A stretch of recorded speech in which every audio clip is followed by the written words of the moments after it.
บ้าอย่างน่าพาได้ยาวมองตัวไหนเดียวบุตรก็ถูกเลยจ้าละยาวเล็กพิเศษเราก็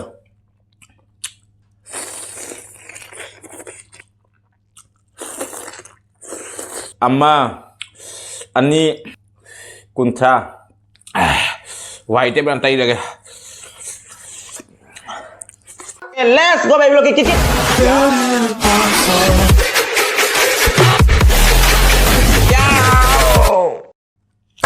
hai mẹ mình tao kasi no video ang pudung lak sering asik di mathen cha na dru mẹ ta bina segi mathen ma ke segi tam jere ko asik yen thong ma le jere asik kalija yen gi kalija ga gadi yong chak maru ko tona kang met ma le jere asik ka no gi yen thong ma gi mahi le jere asik extra gari bi ga to asik le jere asik ko na baida ko gi peruk mana le jere asik je sum na baida ya kari di lebu le jere ada cái gì dùng chạc xem cái gì hong nó phẳng nó mang cái xăm tới cái dàn sẽ là lạ vậy rồi xem cái sao rồi có đúng mà làm được uthok vậy này lupa sam nó làm nó hong nó phẳng quá ada nó cái gì humbu trao ada mani maru sen kali jaga met li se nó mà sinh đi rồi xoay ra cái mày làm được đúng hay dân mà nè dùng lupa sam phẳng có dùng càng jam ra mày làm qua đi đúng humbu trao cái sao rồi jangai humbu trao jang humbu đi là mani hijab ta rồi mà sinh đi ta cái chỉ cái dùng nó mày làm jam dùng lâu thok sa cái gìบ้าอย่างน่าพาได้ยาวเสียใจจะทำอะไรกันไม่เปลี่ยนมาลุงนี่งักซ้ำก็เสียจริงแทนเธอตัวตัวอันนี้มันทราบไปก็หกใจก็อีสิ่งแทนทักเก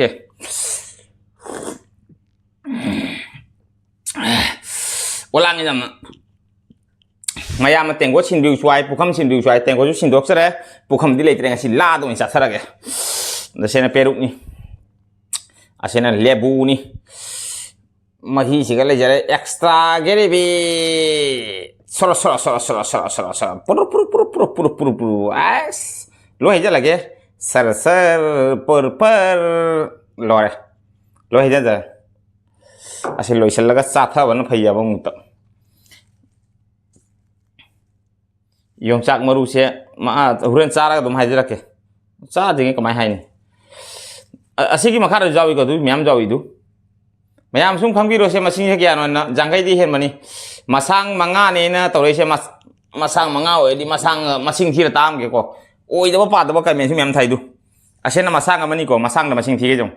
amma ani ahum mari manga taruk taret nipan mapan tara tra mathoi tran thoi tra hundoi tra mari tra manga tra truk tra tret tra nipan tra mapan kun mathoi kun hundoi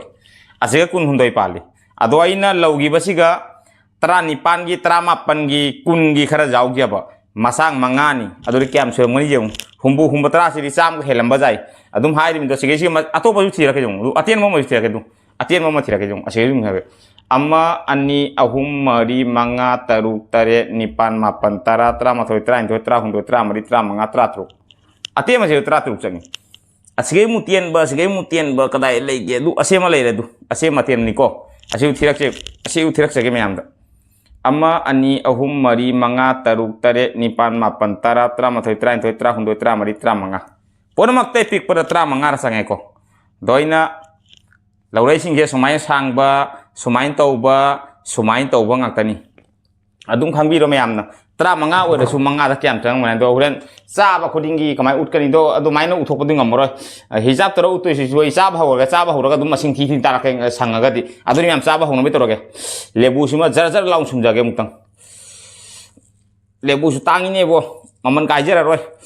mayam nangang bi dak pasine bo upai leite do dum sa ba mi ne khangani lebu se mahi jaw di summa cha during loi sumjal lage da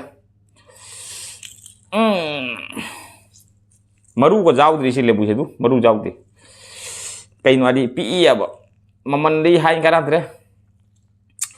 khuchung asi di khara asi ga du tilau sob da khara kak khare thup panan lo re thup pa ka su thup na cha drom ke du no ge khute handy plus pansala chaksa ba do ai ju pam de medicine pon ina ngasai palami ngak adudo ajik lore da banina jikti ketawni kanano keng ka ko ese uchi da kaino mong to leide bút ka tholai ja da ai mong bang to da bút ka tholari lore da nai bo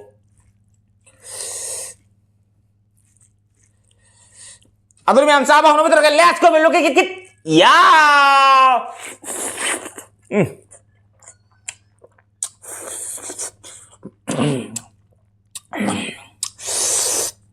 howdy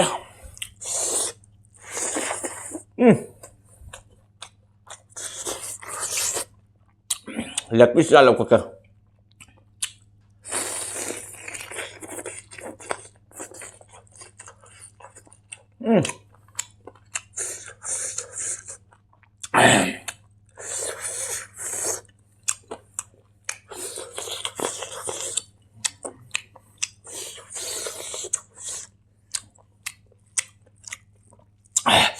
hào ra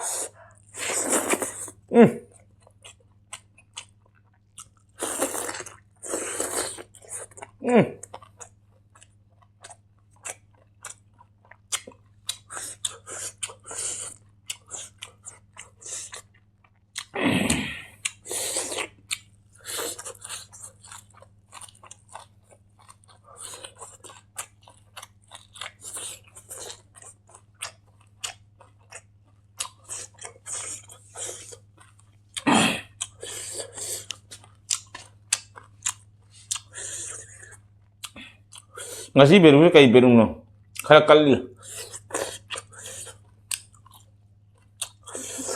nah ini siapa berung kok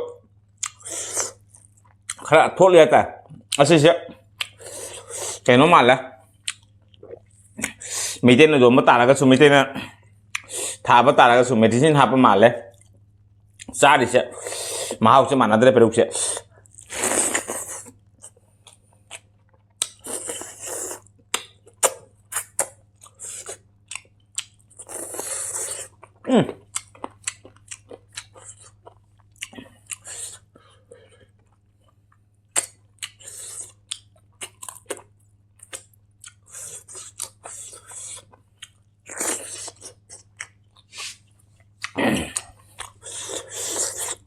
hảo đấy khuôn dù căng này lúa đây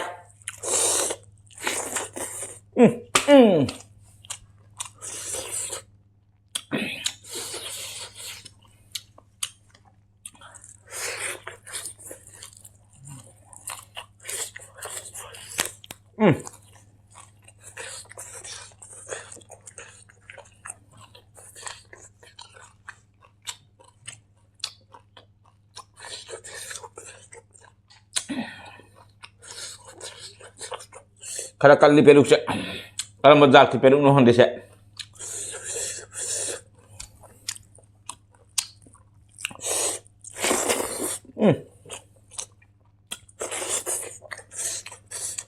mau này đó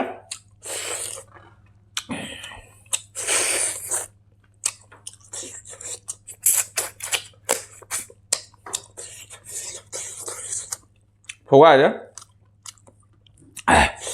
phải nó hậu đấy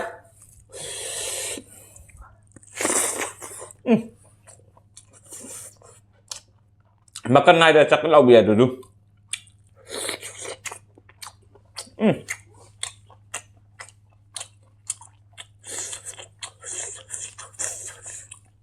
không là cam làm chi nè ở đây ôi xẹo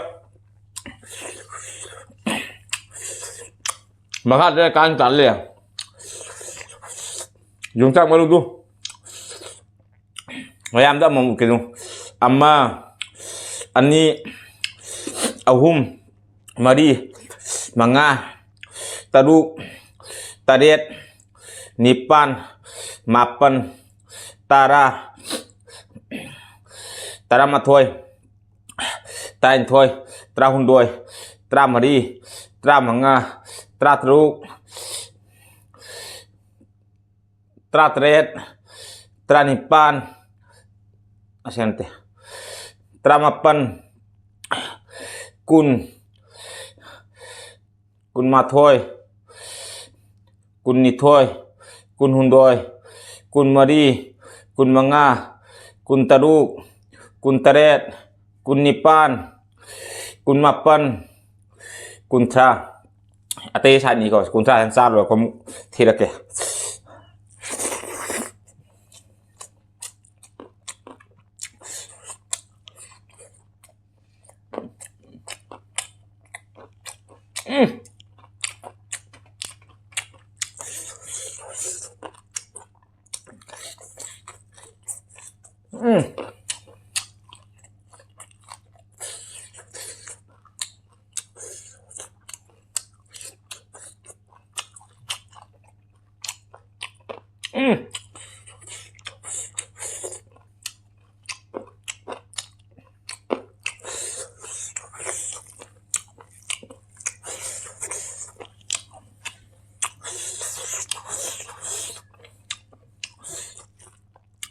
Hãy những ngày lá học vậy hết nhiều trăm mà đúng trăm làm học đó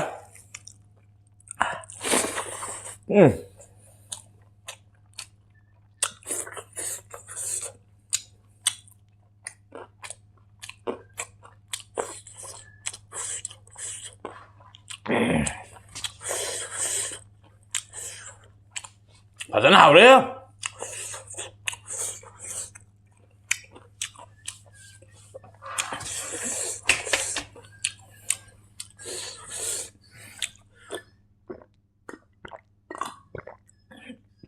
dùng dạng mà đúng cơ Morocco tổ ngã cái tổ nó phải rất là miệt thơm và gì bữa hảo đấy phải thế nào cali ra rau đó cơ hảo đi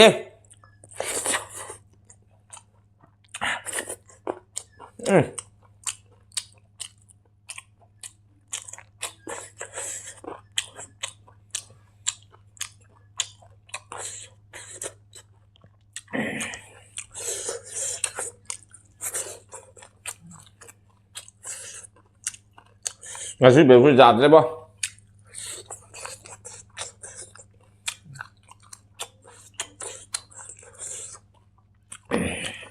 jam kan lepe juga asal jok pa hida ka pa jok pa mali peruk jon be jamak ta maka kai jam pa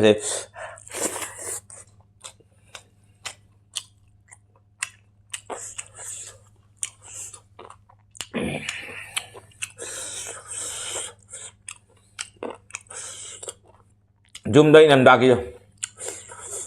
labuk tahu apa lo juga labuk tahu apa peruk tu mana deh bang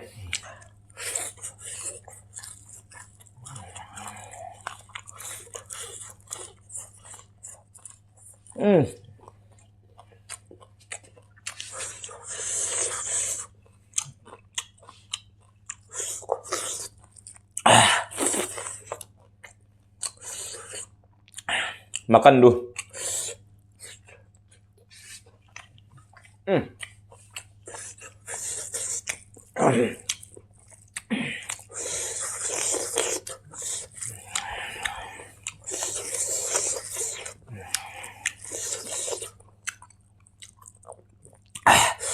hảo đây một ống trà đây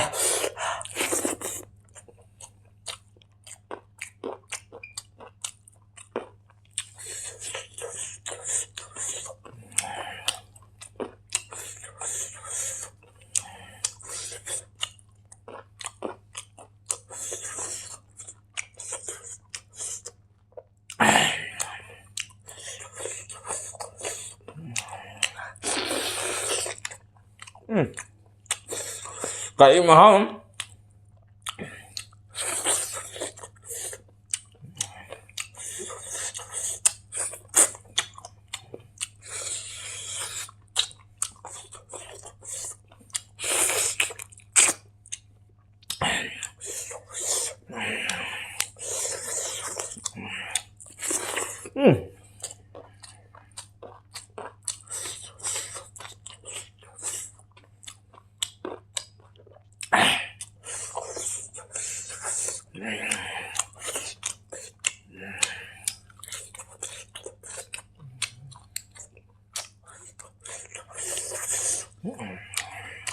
hảo đấy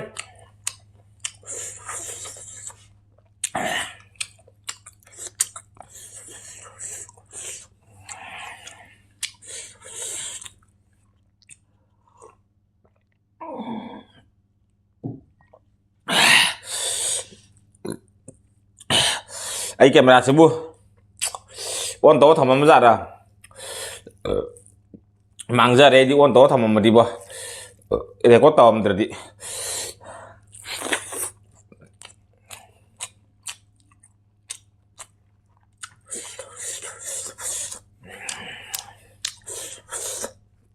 kuntra salo karena amma ani ahum mari manga taduk taret nipan mapan tarama thôi tain thôi ta hum do tra mari tra manga tra taduk tra nipan sorry tra taret tra nipan tra mapan kun tra salo karena hari kun magal lokot ke mobile lekot uira wajre ching na wang po ya ko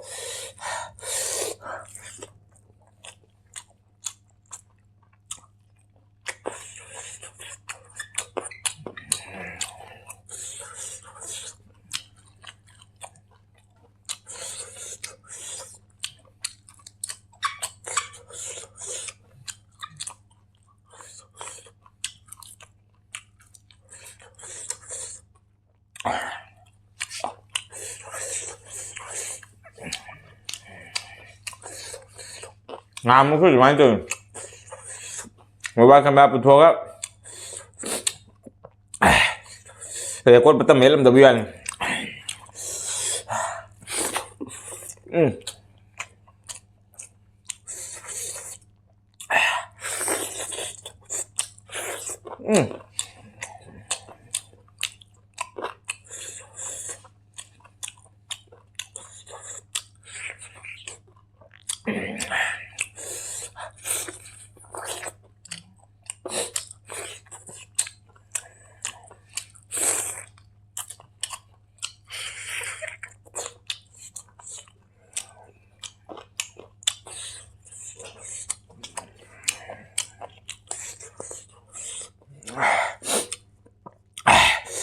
hào đấy một lúc xa đây bé lúc mà đi prop chặt đây mà xây này cái từ trong đủ một con cali thằng cali hay bé lúc sao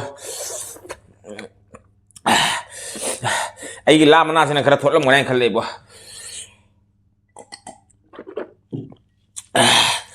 hào đây một lúc xa đây bé lúc prop chặt đây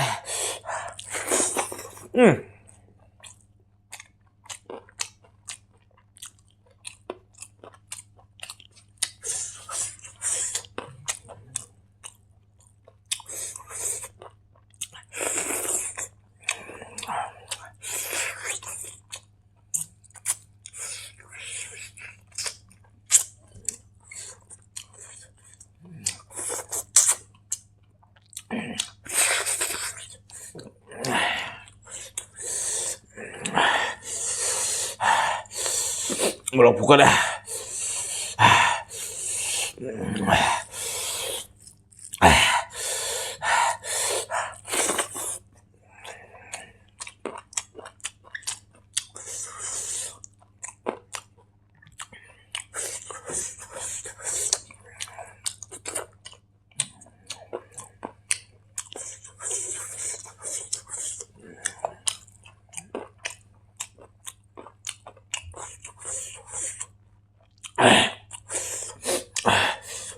Mahal boleh dùng cạc sang sih.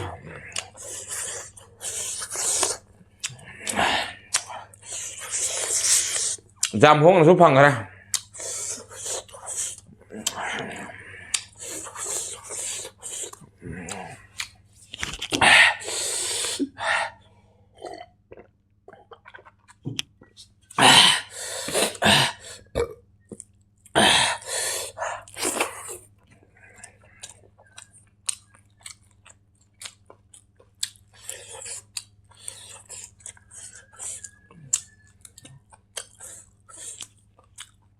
Inak ta kay no kung khang de ke law na hau gong la but la khang ak la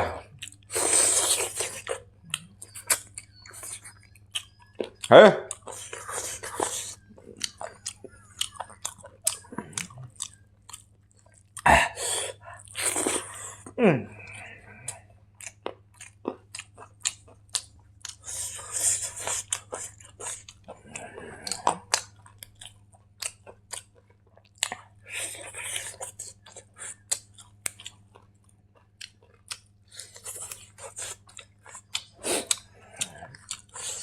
uchi của mana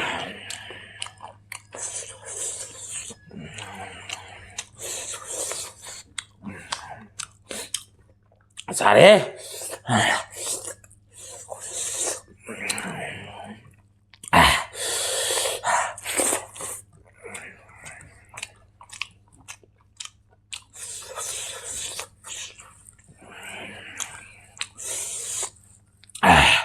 Quay tiếp bàn tay rồi kìa.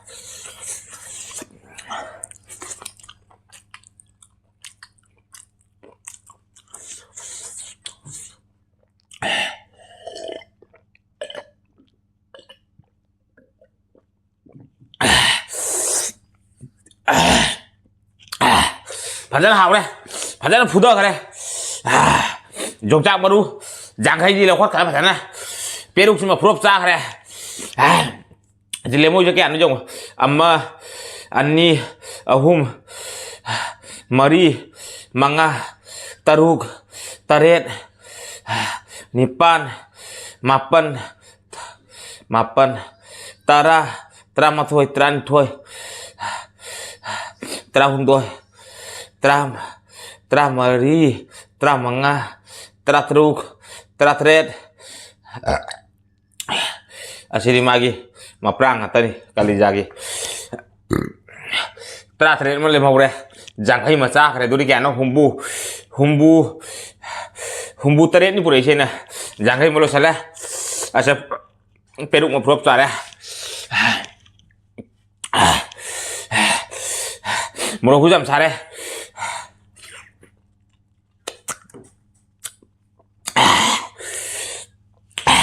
Aduh miam sap sulu orang mentang video lu channel itu ke video ini mana ada kan like share comment tuh bakal bikin channel sih nang sang pasti nak sih like channel sih subscribe tuh mentang bel icon keteng lalu bakal bikin aduh di song ini ada yang kayak nunggu jom tangga puning keteng ini kenapa tuh dia channel subscribe tuh mentang bel icon keteng lalu bakal bikin hari yang jadi by sister brother miam bukan kali itu belum tangga tadi miam nung sih video sih sar